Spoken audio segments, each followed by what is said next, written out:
ಶ್ರೀನಿಧಿಗೆ ನಿನ್ನ ಮಗಳ ಕೈಲಿ ಡೈವರ್ಸ್ ಕೊಡಿಸ್ಬೇಕು.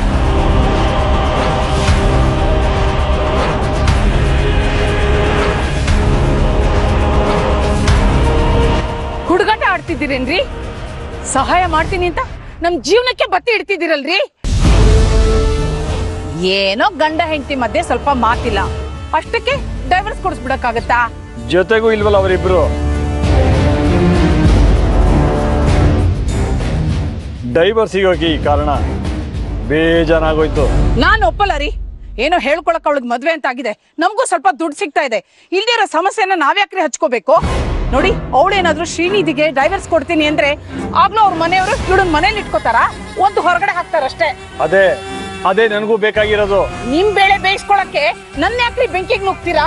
ಶ್ರೀಮಂತರ ಹೆಂಡತಿಯರಿಗೆ ಗಂಡನ ಜೊತೆ ಇದ್ದಾಗೋ ಲಾಭಕ್ಕಿಂತ ಗಂಡನ ಬಿಟ್ಟ ಮೇಲೆ ಆಗೋ ಲಾಭನೇ ಹೆಚ್ಚು.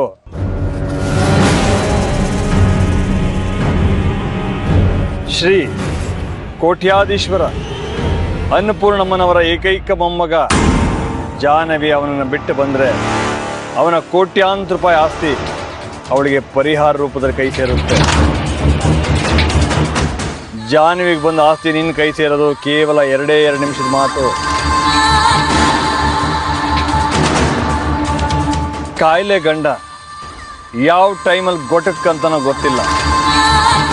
ನಿನ್ನ ಭವಿಷ್ಯ ಬೆಚ್ಚಗಿರಬೇಕು ಅಂದರೆ ನೀನು ಶ್ರೀ ಜಾಹ್ನವಿ ಸಂಸಾರಕ್ಕೆ ಬೆಂಕಿ ಇಡಲೇಬೇಕು. ಒಂದು ಸಲ ಅವರಿಬ್ಬರು ದೂರ ಆದರೆ ಸಾಕು. ಲಕ್ಷ್ಮಿ ನಿನಗೆ, ಜಾನು ನನಗೆ. ನೋಡಿ, ನಾನು ಹಳ್ಳಿಲೇ ಹುಟ್ಟಿ ಹಳ್ಳಿಯಲ್ಲೇ ಬೆಳೆದಿರಬಹುದು, ಆದ್ರೆ ನನಗೂ ಅಲ್ಪ ಸ್ವಲ್ಪ ಕಾನೂನು ಗೊತ್ತಿದೆ. ಹೆಣ್ಣು ದುಡಿದೆ ಹೋದ್ರೆ ಗಂಡನ ದುಡ್ಡಲ್ಲಿ ಪರಿಹಾರ ಸಿಗುತ್ತೆ. ಆದ್ರೆ ಜಾಹ್ನವಿ ದುಡಿತಿದ್ದಾಳಲ್ಲ, ಅವಳಿಗೆ ಪರಿಹಾರ ಸಿಗುತ್ತೆ ಅನ್ನೋ ನಂಬಿಕೆ ನನಗಿಲ್ಲ. ಅವಳನ್ನ ನೀವು ಪಡ್ಕೊಳಕ್ಕೋಸ್ಕರ ನಮ್ಮ ಜೀವನನ ನಡು ನೀರಲ್ಲಿ ನಿಲ್ಲಿಸ್ಬೇಡಿ. ಎಲ್ಲ ಇವಳ ಇದು ಹಳ್ಳಿ ಹುಡುಗಿ ಸಿಟಿ ಲೈಫ್ ಕತೆ. ಈ ಹಳ್ಳಿ ಹುಡುಗಿನ ಪಳಗ್ಸಕ್ಕೆ ಒಬ್ಬ ಹಳ್ಳಿ ಹೈದ ಎಕ್ಸ್ಪರ್ಟ್ ಲಾಯರ್ ಎಂಟ್ರಿ ಕೊಡಿಸ್ಲೇಬೇಕು. ಯಾರಿದ್ದಾರೆ?